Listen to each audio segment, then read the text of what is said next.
Bonsoir. Merci beaucoup d'être avec nous ce soir. Là, je sens déjà une très belle ambiance. On sent qu'on est dans le voisinage, on est, disons, dans justement la paix du lac Saint-Charles. Plusieurs personnes nous l'ont évoqué à l'entrée. Donc, je me présente, je m'appelle Alexandra Mauger, je suis conseillère en consultation publique. C'est moi qui ai le plaisir d'animer cette séance d'information et d'échange ce soir qui est consacrée, comme vous le savez, à différents projets en lien avec la protection du lac Saint-Charles. Donc, merci beaucoup, tout autant à vous en ligne. Il y a des... Ouais, excusez-moi, je me mélange un petit peu, mais effectivement, on a des gens en ligne et puis on a aussi des gens en salle. Je compte à peu près au moins 50, voire 60 personnes dans la salle. Donc, votre présence est vraiment précieuse. Puis, justement, je l'ai mentionné, il y avait une petite activité au début. Et en fait, j'aimerais ça lire quelques mots. Changement. Je vais vous prendre votre attention ici.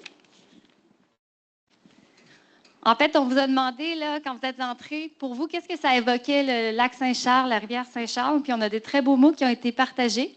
Moi, je vois ici beauté, bonheur, amusement, source d'eau potable, bien sûr, luxe, belle campagne, la paix, la quiétude, la vie paisible, des brownies, pourquoi pas.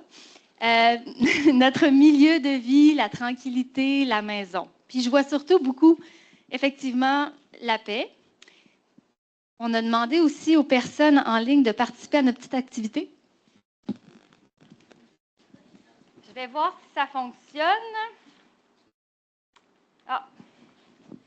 Bon, malheureusement, on m'indique que le sondage n'a pas fonctionné en ligne, mais en fait, ce qu'on voulait partager avec cette activité-là, qu'est-ce qu'on voulait créer comme ambiance? C'était de se rendre compte que on est tous là un peu pour la même raison, je pense, ce soir. Pour beaucoup d'entre nous, enfin, là, la protection du lac Saint-Charles.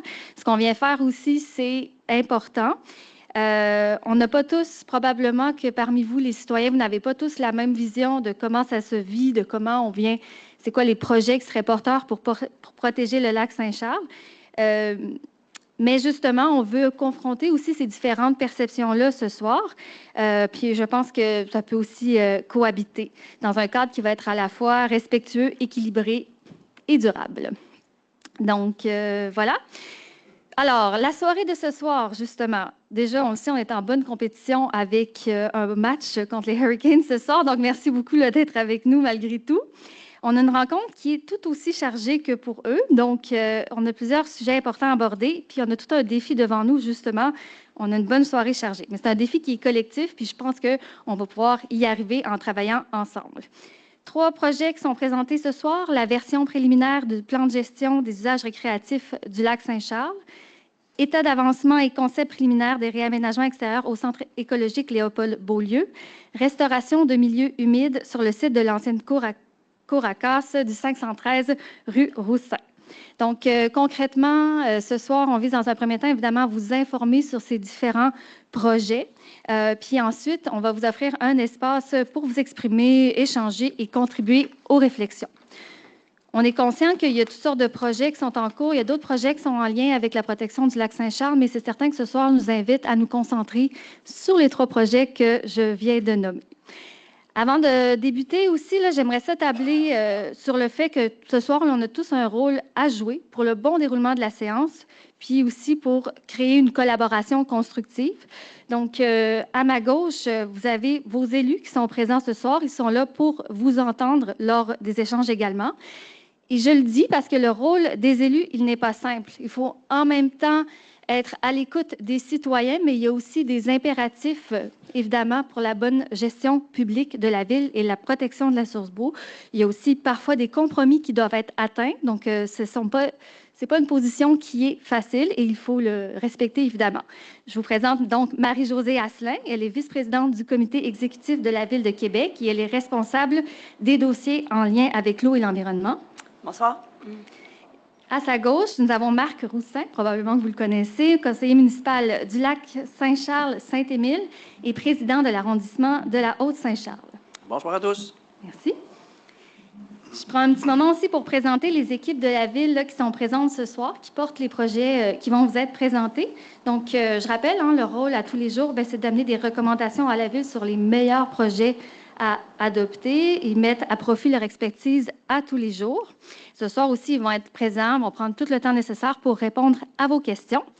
Donc, d'abord, j'ai Anne-Marie Quentin. Elle est directrice des écosystèmes hydriques à la Ville de Québec. Elle possède plus de 20 ans d'expérience en protection de l'eau et des milieux naturels et elle pilote plusieurs mandats clés en lien avec la gestion durable. J'ai également, il est à ma droite, alors Guillaume Bourget, il est conseiller en environnement à la Ville de Québec. Il va faire les 2 premières présentations. Il travaille depuis plusieurs années, depuis plus de 10 ans, là, sur la gestion de l'eau par bassin versant et les enjeux liés aux écosystèmes hydriques. Merci. Enfin, j'aimerais présenter également Jean Filion. Il est également conseiller en environnement, cumule plusieurs années d'expérience en caractérisation et aménagement de milieux naturels, puis il travaille principalement à la restauration et à la création de milieux humides et hydriques dans une perspective de protection de la biodiversité. J'en profite aussi pour remercier, je vais avoir d'autres collègues là, à présenter un petit peu plus tard, mais j'en profite pour remercier mes collègues Maxime Thibault, que je ne... Ah, il est caché dehors. Bon, ben, ça commence bien. Donc, et Sayana Kouan, qui m'accompagne en ligne, sont également conseillers en consultation publique. Ils ont tous deux, ben, Maxime travaille avec le conseil de quartier de Lac-Saint-Charles, Sayana a travaillé avec eux avant. Donc, vraiment, là, vous avez des personnes qui connaissent bien, qui vous ont déjà rencontré auparavant, qui connaissent bien les enjeux du secteur. Puis, évidemment, bien, il y a le rôle des citoyens. Hein, c'est vous, citoyens, organismes, associations. On est là pour vous entendre. Vous êtes des experts de votre milieu. Vous nous partagez les réalités du terrain. Donc, ce soir, on prend le temps vraiment d'entendre votre expertise terrain, puis évidemment de répondre à vos questions. Le déroulement de la rencontre de ce soir, brièvement, il y aura un mot d'ouverture de Mme Marie-Josée Asselin. Il y aura les présentations des équipes de la Ville. Je vais voir si je respecte mes temps. Ça se passe bien. Donc, on aurait des présentations normalement jusqu'à environ 7h45. Par la suite, pour les personnes qui sont en salle, un atelier participatif. Je vais revenir avec les consignes un petit peu plus tard. Pour les personnes qui sont en ligne, à ce moment-là, on les invitera à participer à la consultation écrite en ligne. Et enfin, retour en plénière vers 20h45 avec, on pourra à ce moment-là aussi faire une courte période de questions s'il subsiste des questions. Je termine, mais j'aimerais quand même le souligner. Il y a eu de moyens ambitieux qui ont été employés pour diffuser la rencontre de ce soir. Il y a plusieurs milliers d'avis qui ont été envoyés par la Poste aux résidents du quartier du Lac-Saint-Charles. Il y a eu un communiqué de presse, des envois à des listes d'abonnés, puis évidemment la création de la page web et même des publicités sur les médias sociaux. La rencontre de ce soir, je vous le précise, elle est enregistrée et pourrait être diffusée en ligne. En fait, l'objectif, c'est pour les personnes qui n'auraient pas pu être là ce soir, puissent assister à la portion présentation. Et voilà. Ben, en fait, dernière invitation à vous inviter à participer dans un esprit respectueux, constructif, mais là-dessus, j'ai complètement confiance. Madame Asselin, à vous. Bonsoir tout le monde. Madame Alexandra l'a dit tout à l'heure, le rôle des élus, ce n'est pas d'être des spécialistes ou des experts. On est bien entourés. Ces projets-là sont faits en collaboration avec des nombreux experts qui connaissent bien leur travail.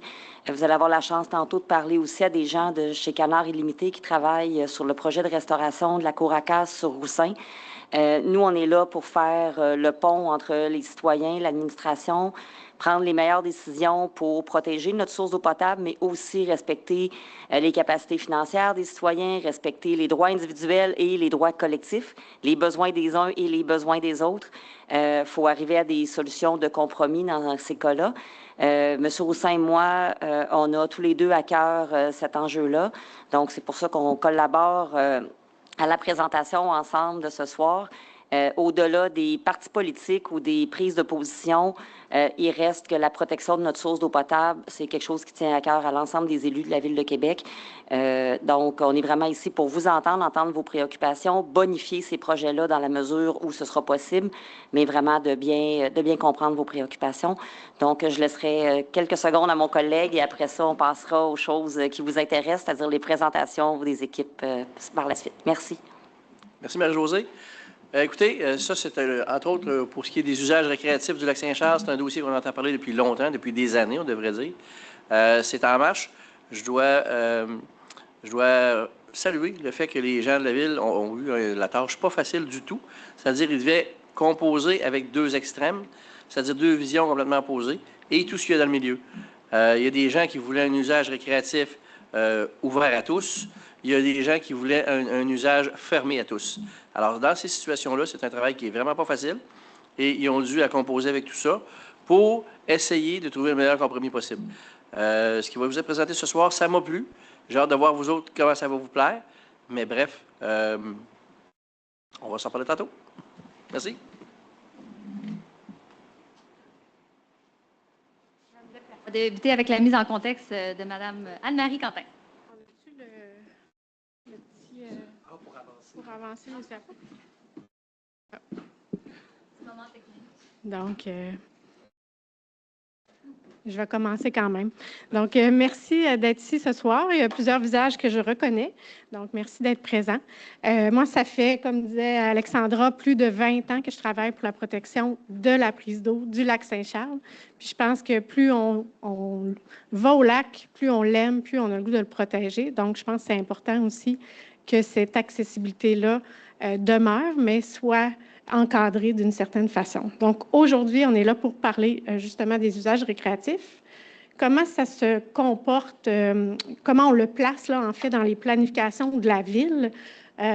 C'est relié à plein de documents produits par la ville, tant au niveau de la candidature pour la région de biosphère qui a été déposée l'année dernière. On est toujours en attente de la décision, mais ça fait partie de cette grande planification-là.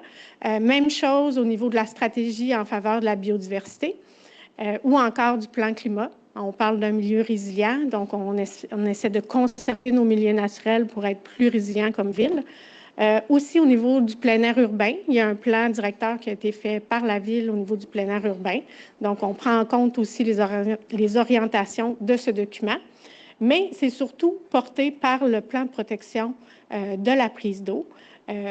Comme vous le savez, en début d'année passée, on a commencé à réviser notre plan.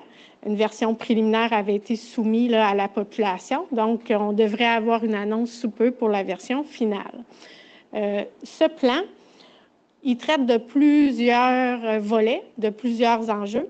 Aujourd'hui, on se concentre sur deux au niveau principal, là, soit la conservation des milieux naturels, donc le projet de restauration de la rue Houssin fait partie de cet aspect-là, et aussi au niveau des usages récréatifs. Il y a certains plans qui découlent aussi du plan de protection. Donc, vous pourrez les revisiter là, sur le site Internet de la Ville pour avoir amplement le détail de tout ça. Donc, comme je vous le mentionnais, là, on vise seulement 2 volets ce soir, mais on fait plein d'autres actions en lien avec la protection du lac Saint-Charles.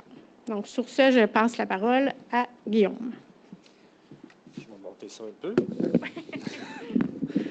Bonsoir tout le monde. Donc, moi, je vous présente le plan de gestion des usages récréatifs préliminaire. On est rendu à présenter sur une première mouture. Fait que là, on est ici pour recevoir encore vos commentaires, pour voir s'il y a des améliorations apportées, des choses que vous voudriez qu'ils soient inclus qui n'y sont pas. Je vais faire un petit historique du projet pour commencer. Ça remonte à 2020. Il y a eu des consultations publiques à l'époque sur les enjeux entourant le lac Saint-Charles, peut-être d'entre vous qui avez participé à l'époque. Et à ce moment-là, ça avait mené à la création aussi d'un comité des usagers, dont j'ai vu certains membres ce soir. Un comité qui se concentre sur, finalement, on avait discuté de plusieurs enjeux touchant le lac Saint-Charles, mais ce qui revenait beaucoup, c'était vraiment les usages récréatifs, certains irritants que les gens vivaient par rapport à ça. Donc, le comité des usagers, rapidement, c'est devenu un comité qui s'est concentré sur cette question-là. Puis il y avait déjà à l'époque plusieurs propositions d'action à mettre en place par rapport à ça. Donc, on a certaines actions qui ont été faites depuis ce temps-là. Puis là, on veut en faire plus avec le plan pour structurer tout ça.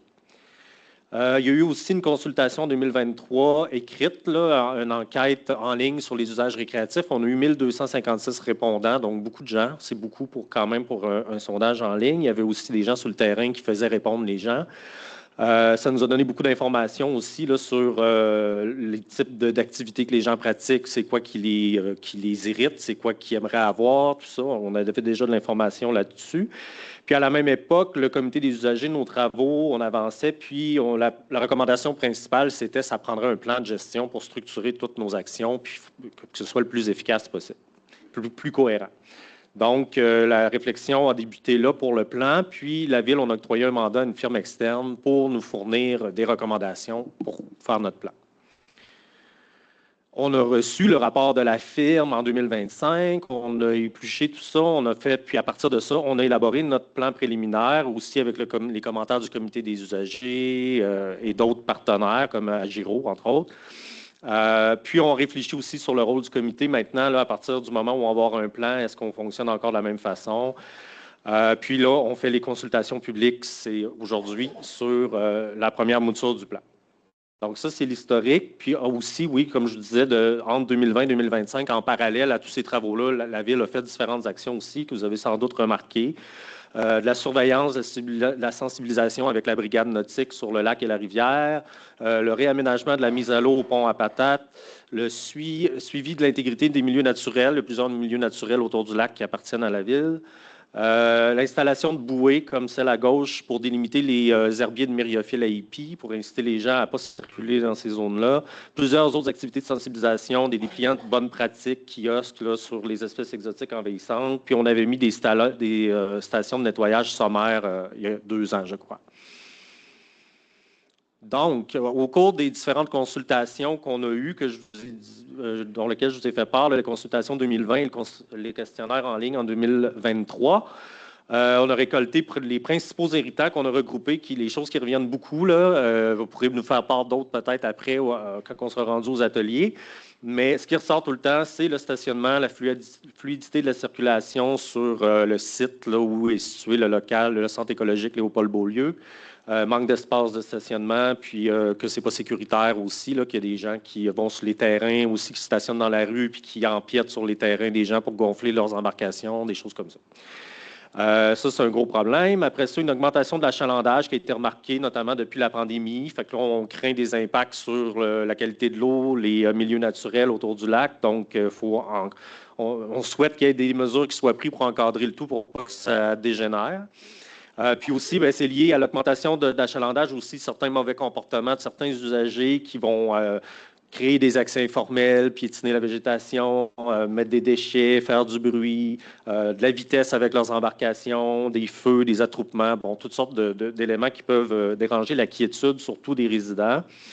On nous faisait remarquer qu'il manquait à l'accueil des blocs sanitaires, les heures d'ouverture qui n'étaient pas assez grandes. On a demandé l'ajout d'une station de nettoyage des embarcations aussi, en lien avec les espèces exotiques. Donc ça, c'était les principaux.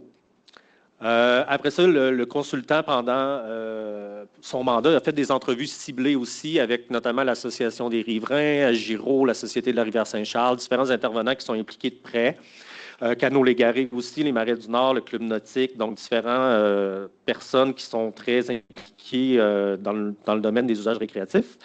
Puis là, ils nous ont relevé certains autres enjeux, qu'on remarquait qu'il y avait des enjeux qui étaient observés avec la pratique de certaines activités comme la planche à pagaie. Des fois, il y a des gens qui ne portent pas l'équipement de sécurité, qui ne vont pas respecter les zones sensibles, ils vont aller se promener un peu trop n'importe où, puis bon, ça finit que ça dérange un peu les gens et la faune. D'autres façons de naviguer aussi qui sont observées, qui sont parfois problématiques. Par exemple, des gens en kayak gonflable qui vont s'en aller sur le lac, mais après ça, le vent lève, ne sont plus capables de revenir parce que ce n'est pas vraiment fait pour ça. Des îles flottantes, des planches à pagaie électriques qui peuvent... différents types d'embarcations, ça évolue beaucoup dans ce domaine-là. Donc, il faut prendre en considération les nouveautés technologiques. On nous a fait part aussi qu'on avait un portrait incomplet de l'achalandage. On a une idée que ça a augmenté, tout le monde le dit, mais on ne sait pas à quel point c'est problématique. Donc, on n'a pas de données probantes là-dessus. Puis, on nous fait part aussi là, que des fois, on ferme plus au niveau de la rivière que du lac, qu'on va fermer un peu des accès parce que les débits sont trop forts. Mais là, les gens y vont quand même par des accès informels, donc des problèmes de sécurité.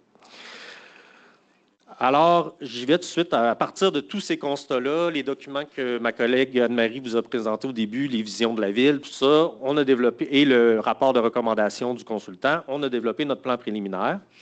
Ça, ici, c'est le territoire d'intervention qui est concerné. Donc, on part de la prise d'eau à Château-d'Eau jusqu'en haut, là, au Marais du Nord, le lac, là, dans toute la portion de la rivière en amont de la prise d'eau et le lac.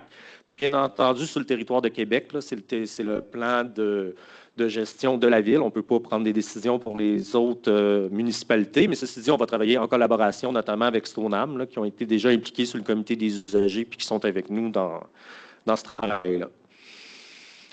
Portrait de la situation au niveau récréatif, bien, on a un secteur qui combine une offre d'activité de plein air qui est très attractive. Hein. Vous devez le savoir, notamment on est proche de la ville, du centre-ville, donc c'est très attirant. Grande majorité des usagers, des usagers, justement, provient de la ville. Plus spécifiquement, c'est les arrondissements de la Haute-Saint-Charles puis des rivières. Les activités les plus pratiquées, là, c'est la planche à pagaie, le kayak, le canot et la pêche. Puis, on remarque aussi, là, avec les questions qu'on a posées, qu'il manque un peu de sensibilisation des usagers qui fréquentent les milieux concernant les pratiques respectueuses de l'environnement. Donc, ce n'est pas tout le monde qui est au courant. Juste d'être dans le bassin de la prise d'eau potable, il y a des gens qui ne sont pas nécessairement conscients de ça. Donc, il faut être plus prudent par rapport à l'environnement dans ce cas-là. Le portrait environnemental, justement, bien, le lac, vous devez le savoir, présente des signes de vieillissement. C'est toujours préoccupant. Il y a des épisodes de cyanobactéries fréquents l'été. C'est un lac qui subit différents impacts là, des activités humaines. Donc, les usages récréatifs, ça peut être une source supplémentaire, une pression de plus. Donc, il faut en tenir compte. Les sites de mise à l'eau informels, il y en a plusieurs, puis ça, des fois, c'est dans des milieux naturels fragiles, fait que les gens ne s'en rendent pas compte, mais le sentier est piétiné, il s'élargit, il y a de plus en plus de gens qui y vont, il y a des déchets, des résidus de feu, donc le milieu, un peu partout autour du lac, ça devient un peu plus fragile. Aussi, certaines bandes riveraines là, qui manquent de végétation ou qui ont des structures qui ne sont pas idéales pour protéger l'environnement. Puis aussi, vous devez savoir, il y a des espèces exotiques envahissantes déjà présentes dans le lac, là, notamment le Myriophylle aipi, comme la photo. Puis, on est vulnérable à l'introduction de nouvelles espèces parce qu'il y a des gens, selon les sondages aussi, qui utilisent leurs embarcations ici, mais aussi sur d'autres lacs. Fait que c'est sûr que s'ils ne les nettoient pas puis qu'ils arrivent d'un lac qui est contaminé, ils pourraient nous réintroduire des nouvelles espèces. Donc, la vision du plan, c'est d'allier, un peu comme on disait en introduction, oui, une vision environnementale, protéger notre source d'eau potable, notre environnement, nos milieux naturels, le lac, mais aussi concilier ça avec la pratique des loisirs qui est déjà fréquente dans les environs. Les gens ont accès, ils l'apprécient, puis c'est aussi des gens qui, quand ils apprécient une activité dans un milieu naturel, ils vont être plus enclins à le protéger. Donc, on pense qu'il y a moyen d'arriver à un équilibre. Donc, avoir, oui, des usages récréatifs encore, mais que ce soit encadré pour s'assurer qu'on ne nuise pas à notre prise d'eau. Je ne vous lirai pas le libellé là, au complet, mais c'est un peu la vision d'ici 2035, on veut atteindre cet équilibre-là. Pour y arriver, on a 4 orientations avec 17 actions pour le plan qui va se dérouler de 2026 à 2030. Donc, la première, aménager durablement les infrastructures d'accès et gérer l'achalandage. Ensuite, on va éduquer et sensibiliser les usagers aux privilèges qui est associé à faire des activités de plein air dans une réserve d'eau potable, mettre en place des mesures de protection des zones sensibles, puis devenir une communauté apprenante, donc faire du réseautage avec des universités, tout ça, apprendre le plus possible au niveau des sciences, mais aussi des sciences citoyennes pour apprendre tous ensemble dans cette mise en marche-là d'action.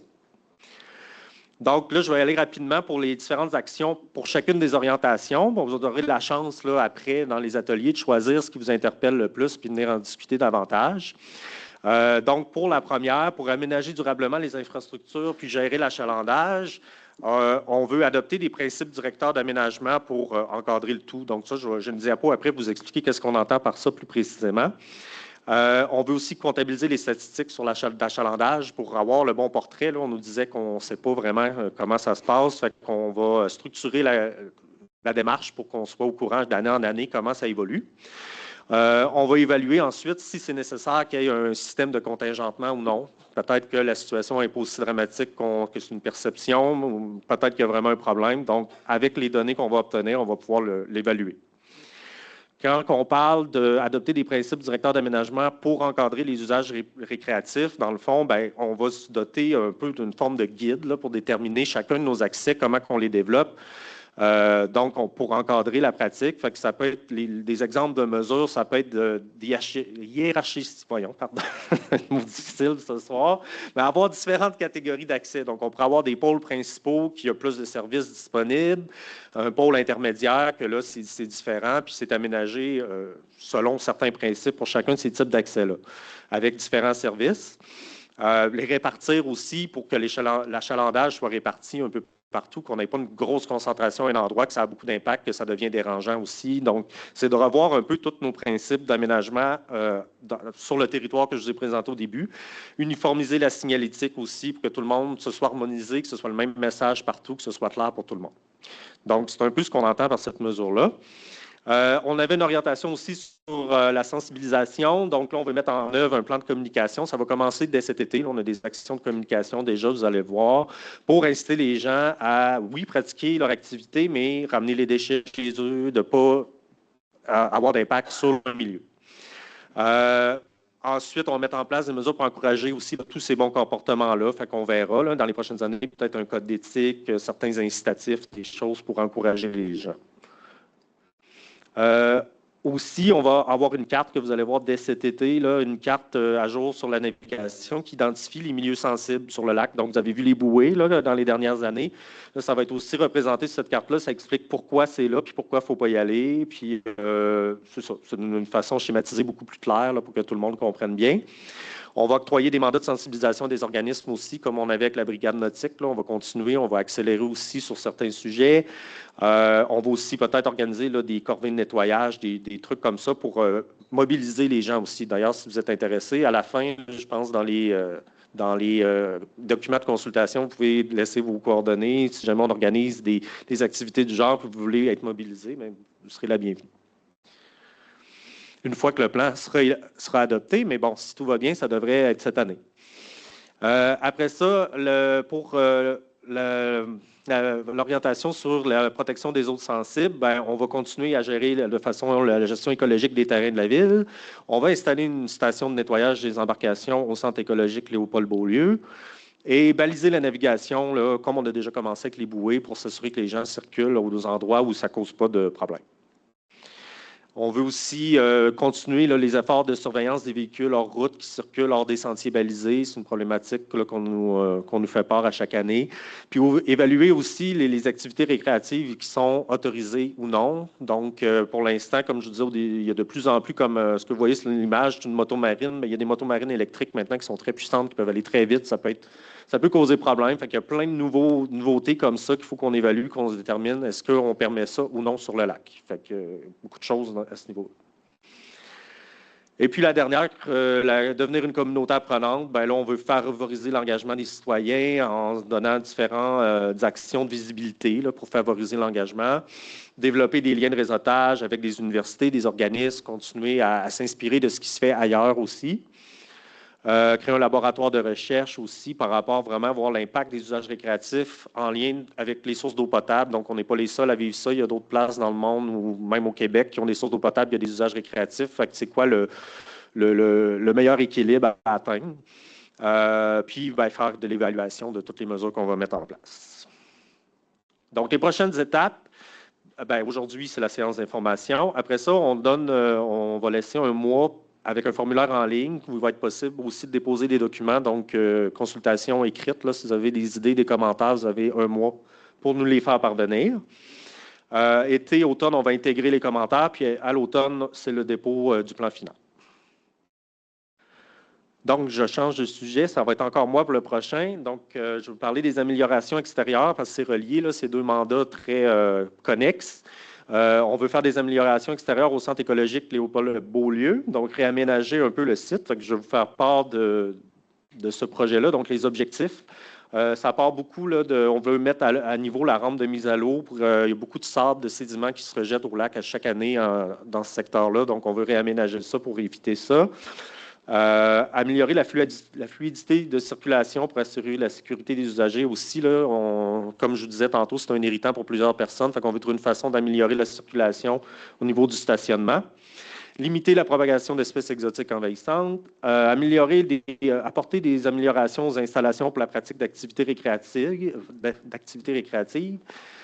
Donc, pour que ce soit agréable. On s'est fait part de certains commentaires des gens. Il y a aussi certaines choses qui sont faciles à améliorer pour que la pratique soit plus agréable, mais on ne va pas développer davantage l'offre, par contre. On est vraiment dans une approche, on veut protéger notre lac, oui, avoir des usages récréatifs, mais on ne va pas installer des choses qui vont attirer plein de monde puis qui vont faire en sorte que le site va devenir très achalandé. Puis, on va en profiter pour faire du site une vitrine pour l'implantation de bonnes pratiques environnementales, pour donner l'exemple.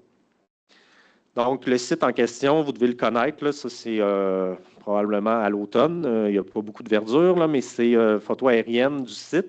Donc, c'est un terrain de la ville avec le centre écologique Léopold-Beaulieu. Puis cet hiver, déjà, il y a eu une période de consultation. Il y avait une boîte à idées en ligne. Vous avez peut-être répondu. Donc, je vais vous faire part un peu des commentaires qu'on a déjà reçus. Les principaux, c'est ça, d'améliorer le sentier d'accès, la rampe de mise à l'eau, tant pour l'aspect environnemental, là, les sédiments qui se rejettent, mais aussi des gens qui trouvent que ce n'est pas très confortable d'arriver marcher là-dessus avec une planche à pagaie. Bon, on peut la rendre un peu plus confortable. Il y en a qui proposent de fermer le site de mise à l'eau, de le rendre payant ou d'offrir la location d'embarcation. Donc, bon, ça, on a, comme M. Roussin disait, on a les extrêmes. Là. Il y a des gens qui veulent que le stationnement soit juste à côté du lac, puis il y en a qui veulent qu'il n'y ait plus personne qui aille. Fait qu'il faut trouver le compromis dans tout ça. Donc, il y a aussi, dans le même sens, des gens qui veulent qu'on interdise les embarcations personnelles, qu'on bonifie les aires de repos, de pique-nique, qu'on crée des zones d'ombre. On a aussi des demandes pour, encore là, ajouter la station de nettoyage des embarcations, des cases de stationnement. Ça, encore là, il y a des gens qui ne voudraient pas. Il y en a qui veulent qu'on en ajoute, il y en a qui veulent pas qu'on en enlève, mais qu'on n'ajoute pas. Des gens qui voudraient des aires de jeu pour enfants à l'endroit occupé par le jardin, parce que le jardin va déménager. C'est pourquoi on réaménage le site. Une aire de préparation aux activités nautiques, des poubelles, une plateforme d'observation. Donc, on a déjà reçu plusieurs commentaires. Puis, le conseil de quartier avait aussi fait une résolution qui demandait l'implantation d'un parc de proximité à l'endroit du jardin pour accessible aux personnes à mobilité réduite, puis conçu pour les jeunes enfants. Là, je vais vous présenter notre concept préliminaire dans pas long. Pour l'instant, on n'est pas vraiment allé dans ce sens-là. Il y a des enjeux de sécurité quand même là, dans le secteur. C'est une rue assez passante quand même. Puis là, on a déjà des problèmes de fluidité de circulation dans le stationnement. Fait que pour l'instant, on n'est pas allé vers là, mais on verra si c'est une demande vraiment forte. Le plan y est préliminaire, le concept. Intégrer des zones d'ombre, puis de réaliser le plan en cohérence avec le plan de gestion. Ça, c'est sûr, c'est ce qu'on fait. C'est moi qui travaille sur les 2 dossiers, d'ailleurs. Puis, il y a des analyses à faire là, avec ces commentaires-là aussi. Est-ce que la desserte pour les parcs, les aires de jeu dans le secteur, est-ce qu'il y a un besoin? On est en train de regarder ça avec les autres équipes à l'interne. Le stationnement aussi, la circulation, ce serait quoi les meilleures pratiques? Pour l'instant, le concept préliminaire qu'on vous présente, je vais vous c'est écrit petit, là, mais je vais vous les expliquer un par un. J'ai-tu un pointeur là-dessus? Ça doit? Oui. Non. Ah, en ligne, il ne voit pas. Bon, je vais commencer en haut à droite. Donc, c'est la rampe de mise à l'eau, dans le fond, qui est là. Fait que là, on va la mettre à niveau. Comme on disait, là, changer qu'il n'y ait plus de matériel qui se laisse dans le lac. On va mettre une installation. On s'inspire un peu de ce qui se fait. Vu qu'on veut avoir le moins d'impact possible sur le milieu, on s'inspire un peu de... Ah, avec la souris, OK. On s'inspire un peu de ce qui se fait à la CEPAC, par exemple, dans leur parc, pour que ce soit des installations à vraiment faible impact. Donc, on va la mettre à niveau. Même chose pour le sentier. Donc, le deuxième point, c'est le sentier d'accès. On veut qu'il y ait juste à côté aussi, ce que vous voyez en vert, c'est comme des lits drainants. Là. Fait qu'on veut s'assurer que l'eau qui ruisselle, s'il y a des sédiments, ça s'en aille là-dedans et non dans le lac. Ensuite de ça, ça c'est encore des lits drainants. Un jardin de pluie est déjà là, mais on veut le mettre à niveau là, pour qu'il reçoive encore plus d'eau et qu'il soit encore plus efficace. Au niveau, en bas du barrage, ici, là, il y a un escalier. Pour les gens qui remontent avec leur kayak, tout ça, on a eu le commentaire que c'est des vraiment grosses marches. Là, fait qu'on voudrait rajouter des doubles marches et une rampe pour monter le kayak là, carrément dessus. Donc, ça, c'est une amélioration là, pour la pratique d'activité récréative qui n'est pas trop compliquée à faire. Ici, c'est le centre écologique. Donc, le stationnement ici, c'est le stationnement actuel. Là, pour ce qui est de les problématiques de circulation, tout ça, ce qu'on veut faire, c'est une espèce de... Présentement, ça fait juste rentrer ici, puis il faut ressortir quasiment de reculons. C'est un peu chaotique l'été quand il y a beaucoup de monde. Fait qu'on veut profiter du fait que le jardin va déménager pour faire une sortie comme ça. Donc, ça deviendrait un sens unique. Ici, on installerait aussi un débarcadère pour les embarcations pour pas que les gens restent là à gonfler leur paddle, tout ça. Donc, ils pourraient déposer, barrer leur embarcation, puis après ça, s'en aller. On rajouterait quelques cases de stationnement ici. Sont en vert, comme vous voyez, c'est parce qu'on les ferait en matériel perméable, là, des stationnements style écologique. Puis, là, on s'est fait proposer peut-être de faire un parking 10 minutes seulement pour que les gens aient là, débarquent leurs choses, s'en aillent ailleurs après. C'est une suggestion qu'on a eue. On va réfléchir à tout ça. On va voir ce que vous allez nous en dire aussi. Donc, c'est ça. Fait que ça deviendrait une espèce de sens unique comme ça. avec un stationnement écologique, un débarcadère. Puis là, maintenant, il y aurait un accès piéton ici pour se rendre de l'autre côté. Et là, on aurait notre station de nettoyage des embarcations et de gonflage. Là, ça aussi, on a déjà pris des commentaires. Peut-être qu'on pourrait s'organiser pour avoir notre station de gonflage plutôt ici pour pas que les gens aillent à se transporter jusque-là. Il y a des petites choses comme ça qu'on peut changer, qu'on peut améliorer. Fait qu'on est là pour prendre vos commentaires là, par rapport à ça. Ça va être aussi dans une des stations pour l'atelier. Donc, pour l'instant, c'est ça. On est à cette étape-là avec notre concept. On recueille encore des commentaires, puis après ça, on va s'en aller en concept final. Je vais changer, ça va aller mieux. Non?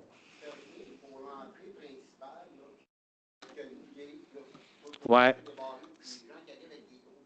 Ouais, ça. Ouais. Ouais. Je vais le faire, ce point-là, rapidement, mais après, si vous avez d'autres questions comme ça, on les fera aux ateliers tantôt. Mais oui, on a regardé ça, mais là, pour l'instant, peut-être qu'on va l'élargir, si c'est vraiment problématique, mais on ne peut pas non plus l'élargir tant que ça. Mais aussi, le fait que c'est barré, là, on a regardé pour mettre des systèmes d'accès différents, tout ça, mais avec Agiro, ce qu'on a discuté, c'est que c'était quand même pratique qu'eux gèrent ça, puis qu'ils s'assurent que tout le monde n'arrive pas en même temps. Parce que ça ferait un bouchon, puis là, ce serait assez problématique.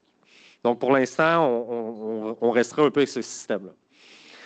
Donc, les chantiers prévus du projet, on a fait le concept préliminaire cet hiver, la boîte à idées. Là, on vous présente ça. Après ça, à l'été, on termine le concept. Puis il va y avoir aussi l'aménagement du jardin qui déménage, dans le fond. Mais cet été, il va être encore là. Mais pendant ce temps-là, il va être à Paul-Émile-Beaulieu. Il va y avoir les travaux pour aménager le nouveau jardin. Il va y avoir probablement, là, quand on va avoir le concept final, une autre séance d'information publique. Puis après ça, l'appel d'offres. Puis les travaux seraient prévus pour l'été 2027. Si tout va bien, c'est sûr qu'il y a plusieurs étapes encore. Donc, voilà. Donc, production du concept, réalisation des travaux en 2027. Fait que maintenant, je vais donner la parole à mon collègue Jean pour le projet de restauration.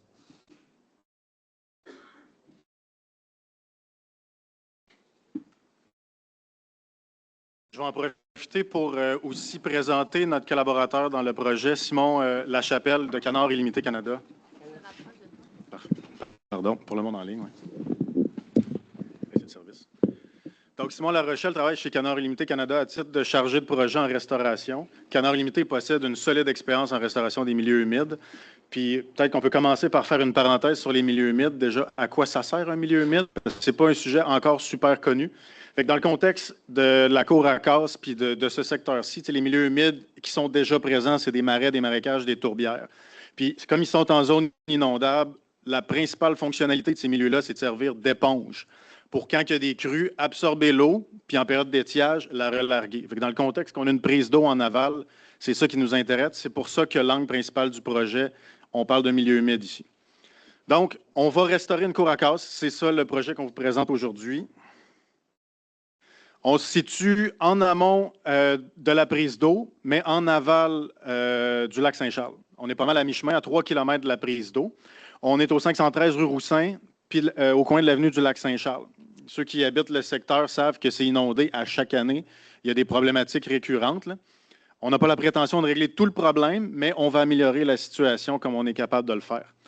Puis, on est dans l'ère de protection intermédiaire de la prise d'eau. Donc, il y a quand même un enjeu de vulnérabilité pour la source d'eau potable. La zone inondable est réglementée. C'est ce que vous voyez en bleu sur la carte qui est à gauche. Puis, on a aussi des puits privés. Donc, dans le contexte d'une cour à casse, on s'entend qu'il y a eu une certaine contamination de ce site-là. Puis, l'objectif, c'est d'éviter que ça se transpose dans l'eau souterraine, aux environs et à la prise d'eau. Donc, l'historique remonte à il y a un bon moment. Avant, il y avait des milieux naturels. C'était des marais, marécages, tourbières. Il y a eu l'implantation d'une cour à casse quand ils ont construit une route commerciale industrielle à l'époque.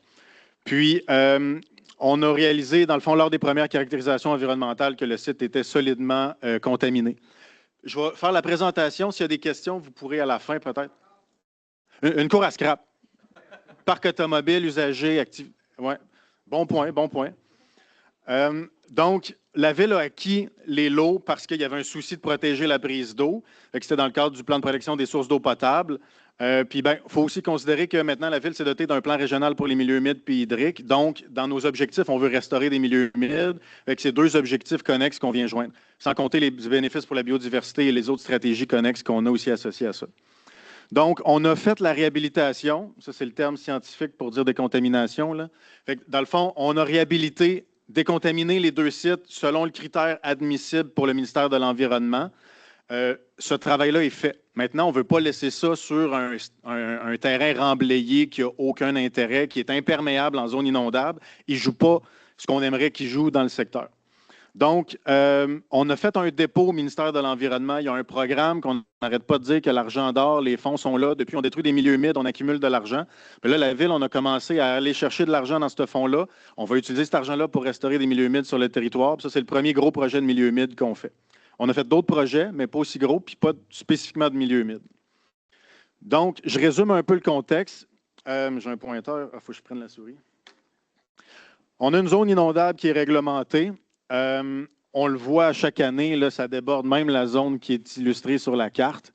Fait que, on a clairement des bénéfices à aller chercher en mettant des milieux humides là. Ensuite, on a remblayé. On voit qu'on a une bonne épaisseur de remblai. À partir de l'étang qui est ici, à l'ouest du terrain, là, à gauche sur la carte, on n'a pas de remblai dans la portion existante de marais. Le petit bleu, le vert, le orange, on a une épaisseur raisonnable de remblai. Puis là, quand on s'en va vers le brun, le blanc, on a épais de remblai sur le site. Fait que nous, on va essayer de retirer le maximum de matériel. Il reste des sols un peu contaminés, en bas, en deçà du critère admissible par le ministère.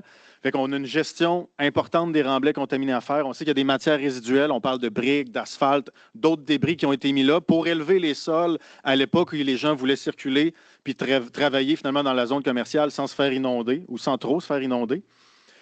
On a de la matière organique en dessous. Nous, on va essayer de s'en servir dans le projet. Je ne rentrerai pas dans les détails, mais ça confirme que historiquement, il y avait des milieux humides.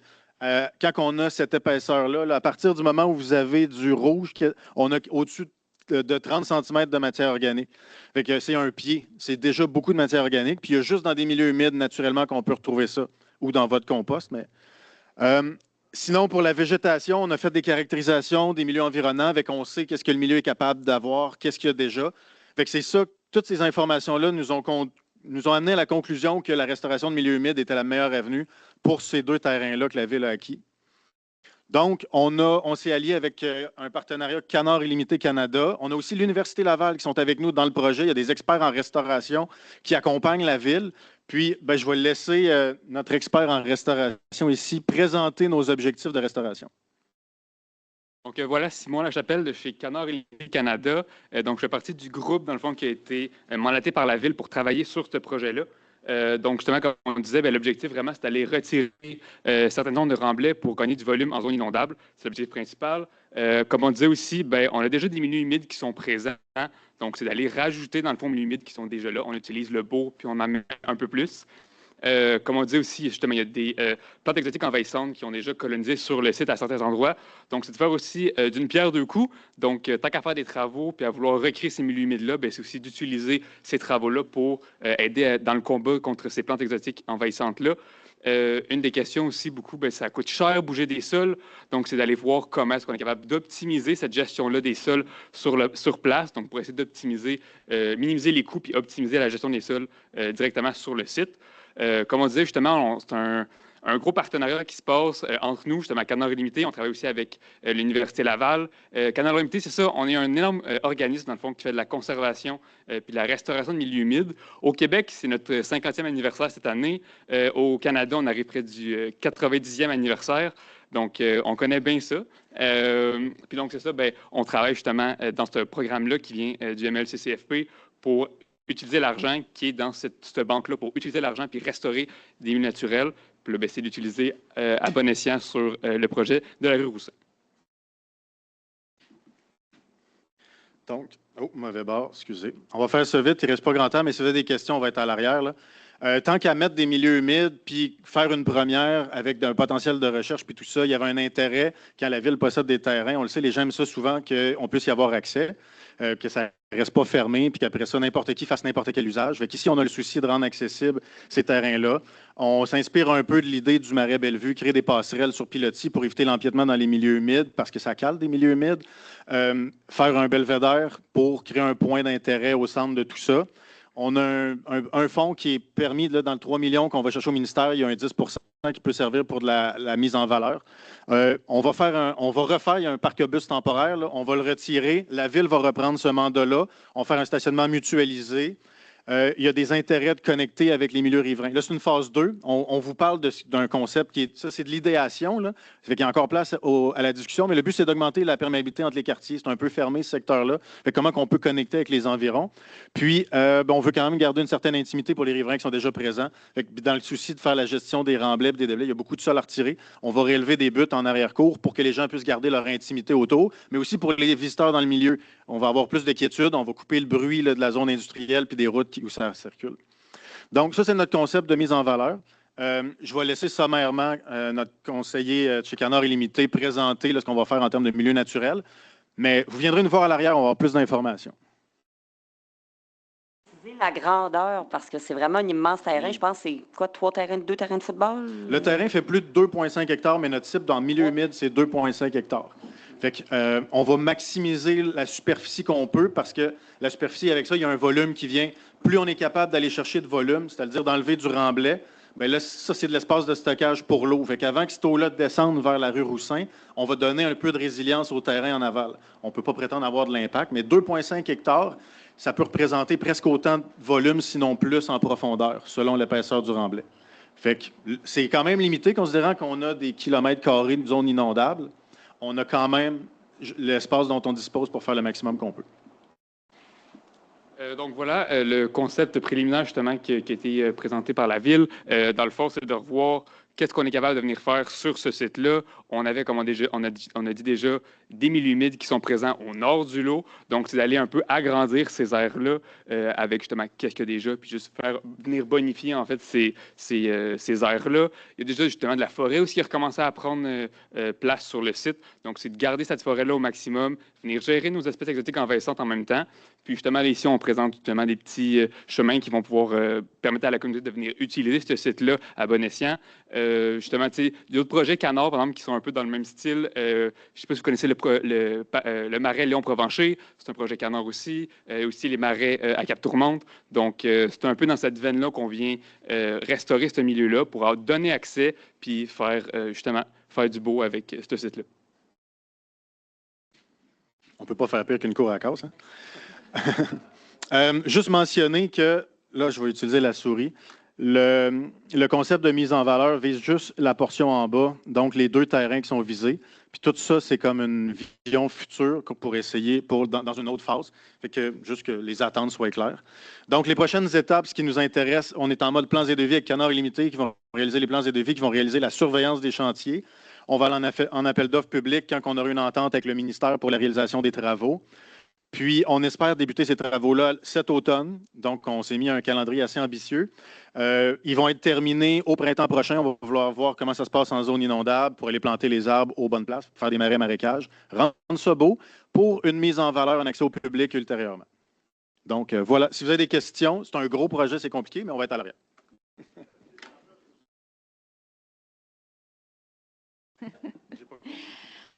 On va pouvoir embarquer dans les échanges dans quelques instants. Je vous emprunte encore un petit peu de temps. On est conscient que c'était beaucoup d'informations en peu de temps. En fait, c'est notre objectif. On voulait maximiser votre temps. De toute façon, on repasse à travers ça, mais sous une autre formule. Donc, dans la prochaine heure, en fait, on fait un atelier de style circulation libre. Il y a des tables à l'arrière. Vous allez être accompagnés là-dedans. Vous vous promenez. Je vous encourage, en fait, là, justement, on va représenter sous une autre forme tout ce qui vient de vous être présenté.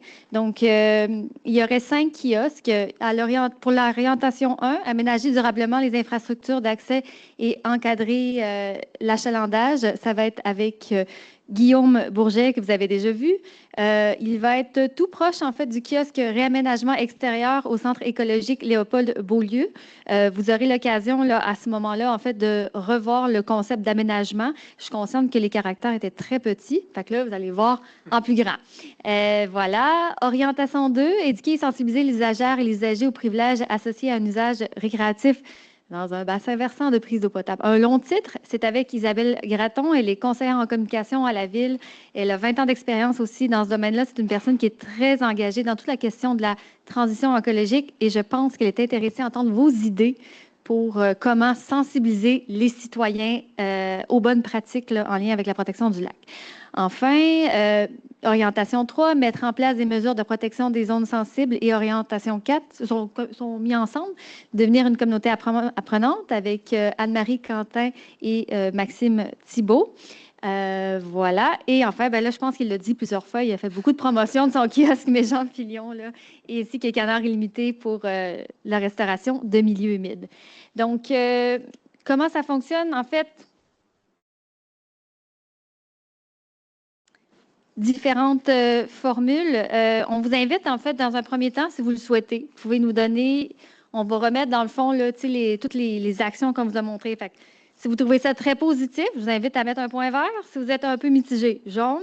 Si vous n'êtes pas du tout d'accord, vous pouvez mettre un petit point rouge. Il y a aussi des post-it, on le dit, hein, les écrits restent, donc on vous invite à écrire ces idées-là. Évidemment, les conseillers là, ils sont ici aussi, donc je vous invite à échanger directement avec eux. C'est important parce que quand les professionnels de la Ville repartent de ce type de rencontre-là, bien, ils repartent en fait avec ces conversations directement qu'ils ont eues avec les citoyens. Ils s'en rappellent, donc ça les accompagne évidemment dans leur travail. Pour le tout, je vais vous demander, ça va être très important, des échanges toujours évidemment respectueux. On va être très sévère là-dessus. Un esprit de collaboration. Je vous invite à échanger aussi, bien sûr, entre vous. On fait à pas, disons, monopoliser un kiosque aussi, mais plutôt à générer des réflexions, des discussions communes. Mais avec ça aussi, vraiment, je vous invite à écrire. Une dernière affaire, là-dedans, j'étais en train de négliger mes gens en ligne. Donc, voilà, bien, merci beaucoup pour les personnes qui nous ont accompagnés en ligne. Elles étaient au nombre de 43 au dernier décompte. Donc, on vous invite maintenant, en fait, à faire à peu près le même exercice, mais individuellement, par le biais d'un formulaire en ligne. Je sais que le lien a probablement été déjà partagé par ma collègue Sayana dans l'outil de conversation. Si vous êtes motivé, vous avez envie d'entendre les résultats de nos ateliers qui se sont tenus en salle, on vous invite à revenir vers 20h45. On va faire une brève plénière et on vise une fin là, vers 21h. Est-ce que j'ai tout dit? Je pense que oui. Donc, merci beaucoup. Puis, au besoin, je suis là aussi pour répondre à vos questions. Donc, ça met fin à cette période de présentation.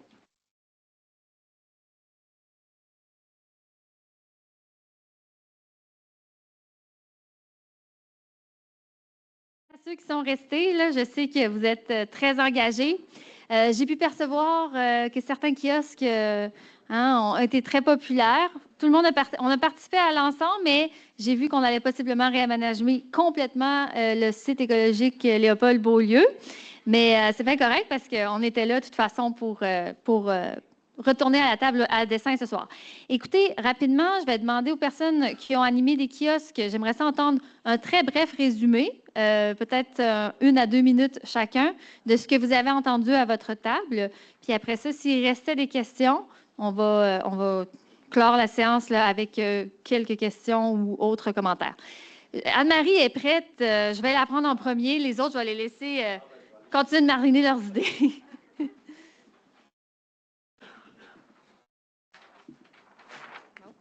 On ne sera pas en ordre chronologique, mais moi, j'avais l'orientation 3, mettre en place des mesures de protection des zones sensibles.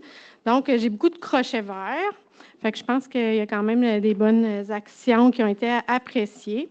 Peut-être une petite mention au niveau de limiter les accès des usagers et usagères aux milieux naturels sensibles. On parle peut-être ici plus d'encadrement, puis de moduler un peu cet aspect-là.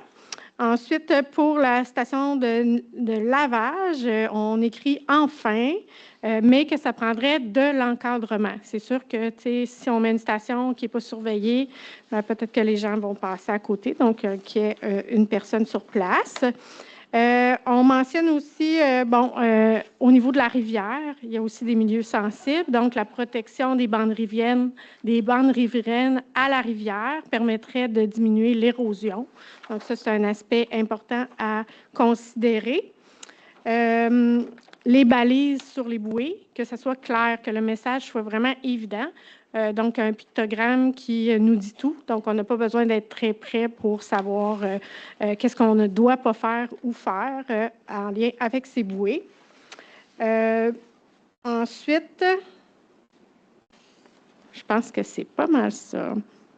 Que certaines zones, là, aussi, devraient être complètement interdites puisqu'elles sont très sensibles. Donc, ça, c'est à évaluer. Donc, on a un peu là, la modulation ou encore l'interdiction complète. Donc, voilà. Merci. Merci beaucoup. Guillaume, je pense que je vais t'aider. Attention, ça va tout tomber. Mais je l'ai amené juste pour montrer, parce que j'avais la première orientation sur la gestion de l'achalandage, mais on avait aussi le croquis du centre écologique, puis c'est là que ça s'est passé. C'est concret, je pense. Là, les gens avaient beaucoup de petits de suggestions. Mais on parlait aussi de gestion, beaucoup de l'achalandage. On a beaucoup je pense, de riverains qui trouvent qu'il manque de surveillance dans les stationnements, les gens qui empruntent beaucoup d'accès informel. Fait que on a pris note de tout ça, là, mais aussi beaucoup d'aspects pour le réaménagement du secteur, mettre un peu plus loin telle chose, des propositions. J'essaie de penser, là, il y en a beaucoup, là. Comment? Oui. Oui.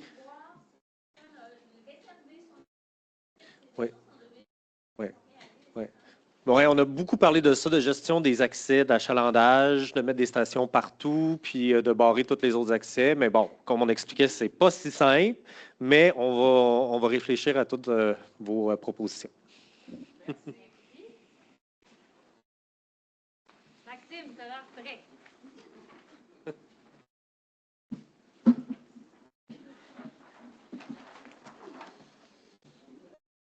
Oui, alors j'avais l'orientation 4, devenir une communauté apprenante. Ce sera bref et touchant. J'avais quelques points verts là, sur les différentes actions qui sont mentionnées. Je passe en survol rapide là, pour le point 2, là, mentionnant de faire des liens du réseautage avec les organismes qui vivent des enjeux similaires. On mentionnait de garder en tête les associations sportives, amateurs ou professionnelles. On mentionnait surtout la nage en eau libre.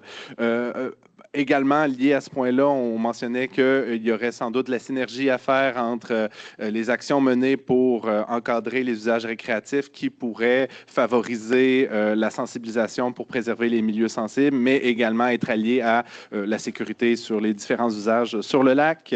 On me parle également d'impliquer les jeunes, d'impliquer les différents organismes qui sont déjà actifs et qui ont déjà un bon réseau là, au sein de la communauté du secteur, et aussi quelques idées pour la diffusion. Là, on mentionnait également les codes QR. Okay, voilà. Isabelle?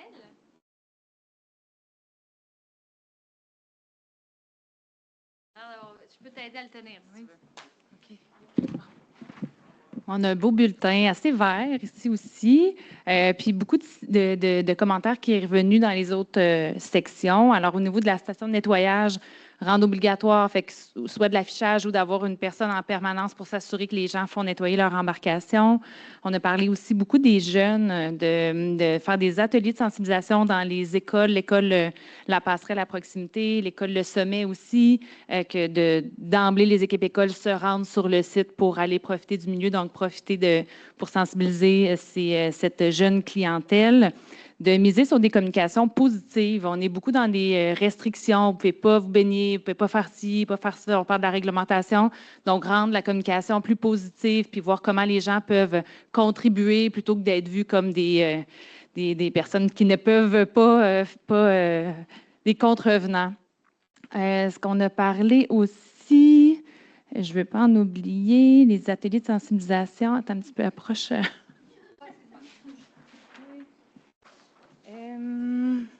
Les zones sensibles, Anne-Marie le mentionnait tout à l'heure, les bouées, c'est pas clair. Hein, ça veut dire quoi la bouée? Je mentionnais moi que j'ai vu sur d'autres lacs que c'est des grosses affiches qui sont au-dessus de la bouée, qu'on comprend bien que c'est pour éviter la propagation d'espèces exotiques envahissantes. On a parlé aussi de plus d'affichage et de sensibilisation pour la sécurité nautique. On l'a mentionné dans la présentation, il y a quand même plusieurs personnes qui circulent sans VFI ou à ce temps-ci de l'année qui peuvent être sur la rivière sans wetsuit ou qui peuvent donc des enjeux de sécurité. Présence aux endroits d'embarcation, des images, utiliser l'humour des images, être inventif et créatif dans les manières de communiquer pour attirer le regard. code QR aussi, c'est revenu. Puis travailler beaucoup avec les organismes fournisseurs de services ou du milieu pour que les messages soient cohérents, que tout le monde passe le même message puis qu'on s'entende sur la manière de sensibiliser au bon comportement. Ça fait le tour, je pense. Parfait, merci beaucoup. Je pense qu'il nous reste le kiosque de Jean. Jean avait fait beaucoup de promotion de son kiosque et il a été très populaire. Tellement que je vais avoir besoin de ma collègue Sylvie Véraud pour compléter les notes. Sylvie Véraud, qui n'a pas été présentée, mais elle m'accompagne dans le service là, de la qualité du milieu à la Ville de Québec. Nous, on est en planification, on planifie, on fait l'idéation des projets, puis après ça, eux autres, ils s'occupent des mandats, puis de la réalisation, puis de la surveillance, puis des suivis. Fait qu'on travaille fortement en équipe. Donc, on a eu beaucoup de commentaires précisant que c'était un beau projet. Sinon, les autres se sont abstenus de... Ils n'ont pas commenté, mais il y avait beaucoup de points positifs par rapport au projet. Mais il y avait beaucoup d'inquiétudes aussi. Les gens sont quand même... c'est leur secteur, puis on comprend que vous êtes attachés, là. Donc, on a eu un point sur la gestion des barrages, parce que les niveaux d'eau sont... On affecte les niveaux d'eau en jouant sur la hauteur des barrages.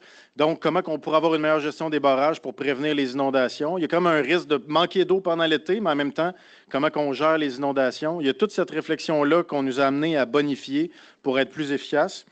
On a parlé aussi de ne pas trop augmenter l'achalandage. On ne veut pas faire un super parc que toute la ville vient, puis après ça, les résidents sont comme, ben là, on peut-tu vivre chez nous?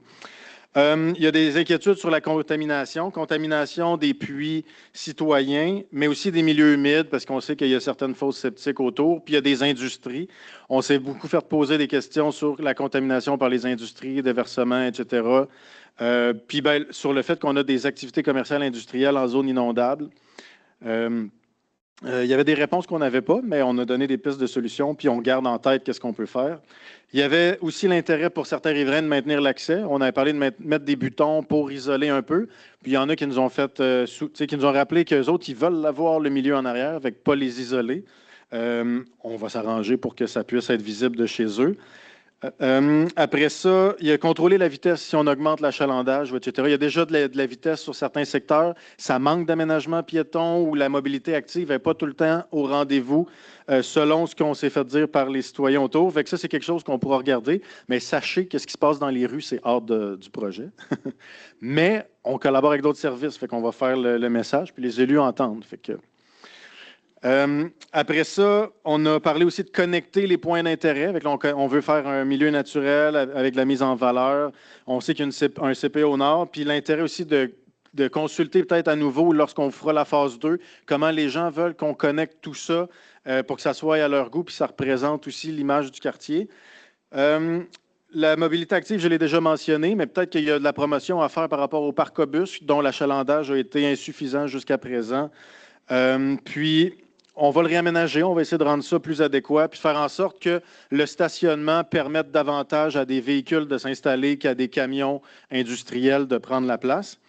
Puis, éviter le déboisement. Il y a des gens qui ont observé qu'il y avait du déboisement. Peut-être qu'on a du travail, peut-être que Sylvie en a entendu plus que moi, mais s'assurer qu'il n'y ait pas trop de déboisement dans le secteur où on réaménage. À certains endroits, on n'aura pas le choix. Il faut enlever la phragmite, qui est une plante envahissante, puis on va remettre de quoi de plus naturel. Donc, on va s'arranger pour que ça reste naturel. Le but, c'est que ça soit uniquement un projet de milieu naturel, puis que les passerelles soient sans empreinte au sol. Bien, le minimum. Puis, dernier élément, bien évidemment, on ne peut pas passer à côté de la zone inondable. Les gens étaient très enchantés à l'idée qu'on augmente la résilience. Même si c'est limité, là, on a une superficie relativement restreinte par rapport à toute la zone inondable de la rivière Saint-Charles. Fait qu'il faut savoir qu'il y a des secteurs autour que ça n'aura pas d'impact. Mais globalement, on essaie de s'insérer dans un cadre plus sécuritaire. C'était long, excusez. Jean, tu m'en as pas laissé bien. Fait que, en fait, je répéterai pas ce que Jean a dit, mais merci. C'est ça, il y a des retours sur la hauteur de la butte, justement. On a des retours à faire à des citoyens riverains. Aussi, il y a eu l'idée aussi de favoriser le transport actif. Je pense que c'est dans tous les projets villes, de ne pas oublier de ne pas faire des aménagements tout à l'auto. Donc, ça peut être des marquages au sol qui favorisent les piétons, les vélos, des trucs comme ça. Ensuite, on avait des questionnements sur ce qui a été fait cet hiver. Il y a eu une caractérisation environnementale complémentaire à ce qui avait été fait à l'automne, été dernier. Donc, j'ai un retour à faire là-dessus. Puis sinon, c'est ça, là, on était un peu plus large, là, mais on parlait de justement les puits puis les fosses septiques, les 3 petites rues, là, plus à proximité du site. Là, y a-t-il des projets de connecter ça aux infrastructures? Donc, des questions comme ça qu'on aura des retours à faire. Mais sinon, le reste, tu l'as bien couvert. Merci. Parfait. Bien, merci beaucoup là, pour les super résumés. Donc, on avait visé une fin vers 9 h. Il nous resterait quelques minutes. Je ne sais pas s'il y avait des questions encore qui subsistaient dans la salle. Est-ce qu'on aimerait peut-être, ou peut-être une appréciation de la soirée, si vous aviez quelque chose de plus. Je sais qu'on a eu beaucoup de temps pour échanger. Je me tourne peut-être vers Sayana. Je sais qu'on avait encore quelques valeureux en ligne aussi. Une quinzaine de personnes. 4 à 1. Et oui, ça se passe très bien. 4 à 1. Oui, j'ai checké. Alors, oui, madame. Puis,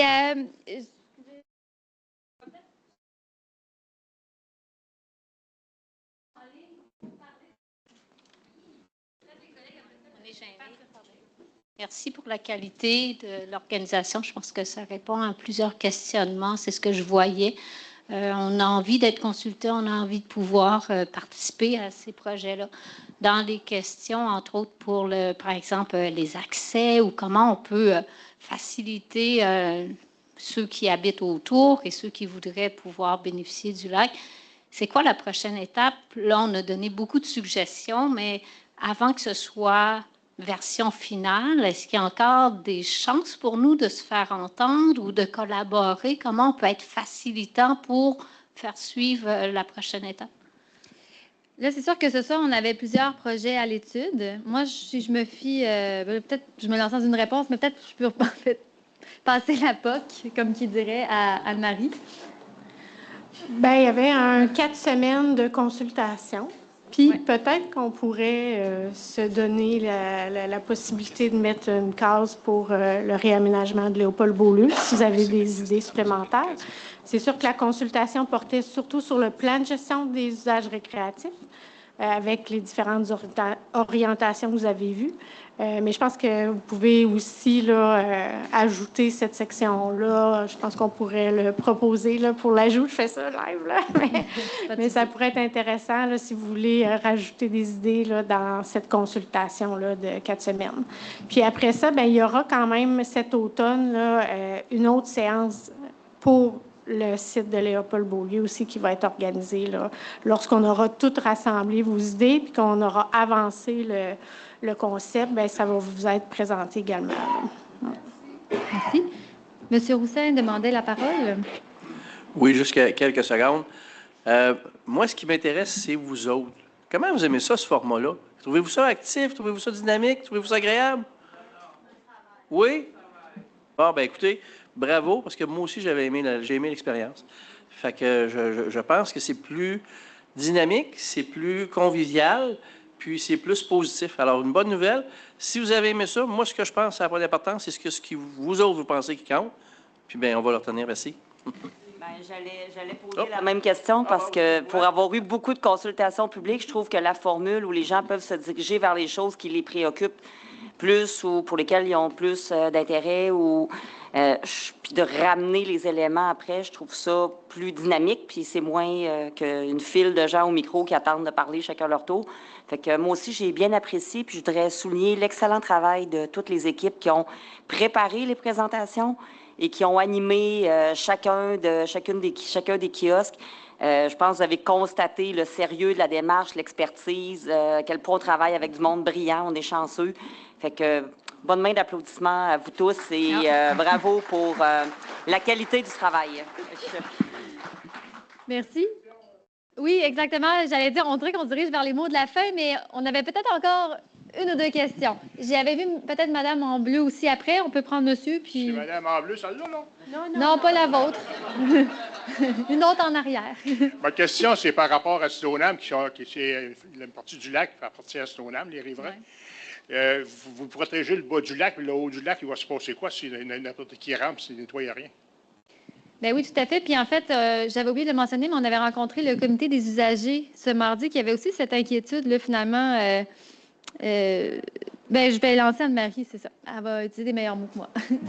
Donc, c'est ça. Pour Stoneham, on a une excellente collaboration avec Stoneham. Ils travaillent avec nous sur plusieurs aspects. Pour le comité des usagers, ils font partie de ce comité-là. Le plan leur a été présenté, il est en accord. Donc, c'est sûr qu'on collabore avec eux. Eux aussi vont mettre en place des mesures. Là, pour le moment, c'était un plan ville, mais est-ce qu'il y a des mesures qui vont être concrètement appliquées à Stoneham? Probablement. Au niveau des communications aussi, là, on partage les mêmes messages. Les plans de protection des sources ont été adoptés par les 3 villes, là, Québec, Lac-de-L'Âge et Stoneham. Donc, on a vraiment une bonne dynamique là, présentement. Puis, les équipes là, de ces 2 villes-là sont partie prenante là, de nos choix puis de nos actions. Les équipes villes puis les élus aussi se parlent, ce qui n'a pas toujours été le cas avec les municipalités voisines, mais on a quand même une belle dynamique là, avec les maires des municipalités de Stoneham puis de Lac-de-L'Âge. C'est ça. Puis il y a certains enjeux là, qui sont plus sur le territoire de Stoneham, qui évidemment, nous, on est limité d'action, mais c'est du côté là, de la municipalité qui peut avoir des solutions puis des actions qui soient faites. Là. Le comité des riverains se réunit ici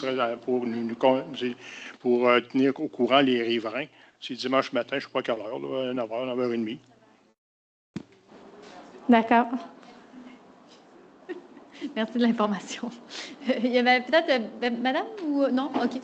Parfait. Je sais que Sayana aussi en ligne. Elle me disait qu'il n'y avait pas de questions pour l'instant en ligne. Monsieur? Quand on parle d'éduquer, sensibiliser au niveau des gens qui pratiquent des sports sur la rivière, est-ce que vous travaillez en partenariat avec Eau Vive Québec? L'avez-vous fait et avez-vous l'intention de le faire? Parce qu'Eau Vive Québec sont excessivement impliqués dans notre communauté d'Eau Vive, parce que je suis un gars d'Eau Vive aussi à côté, mais sont très impliqués, entre autres, au niveau du paddleboard. Puis ils font beaucoup, surtout dans la région de Montréal, parce qu'on leur en demande pas assez, mais ils ont beaucoup de budget pour être là, pour justement aider, éduquer, sensibiliser la population. Puis je pense que ce serait vraiment bien. Ils ont une belle visibilité, puis ce serait intéressant qu'ils soient dans le projet au travers. Eau Vive Québec. Parfait. Anne-Marie? EVQ. Personnellement, non. Dans notre équipe, on n'a pas eu de lien direct. Je ne sais pas si au niveau du service des loisirs, il y a des choses qui ont été faites, mais j'en prends note. Là. Je pense qu'il y a Cano-Kayak Québec, qui est un organisme avec lequel on a des contacts, mais pas Eau Vive Québec, je ne crois pas. Mais je le prends en note, là. Parfait. Merci beaucoup. Dernière question ou commentaire? Ah, ben merci beaucoup. D'ailleurs, je mentionne aussi la présence, évidemment, du conseil de quartier ce soir parmi nous. Donc, je pense qu'on est prêt à y aller. Donc, merci beaucoup là, de votre précieuse participation ce soir, également les gens en ligne. Est-ce qu'on veut un ultime mot de la fin? Merci pour tout. Merci pour le respect, les commentaires positifs, les commentaires à des choses à améliorer. On repart avec tout ça dans notre baluchon. Puis, on va retravailler tout ça avec les commentaires qui ont été apportés. Merci encore à l'équipe. Puis, tout le monde est libéré pour aller écouter le hockey.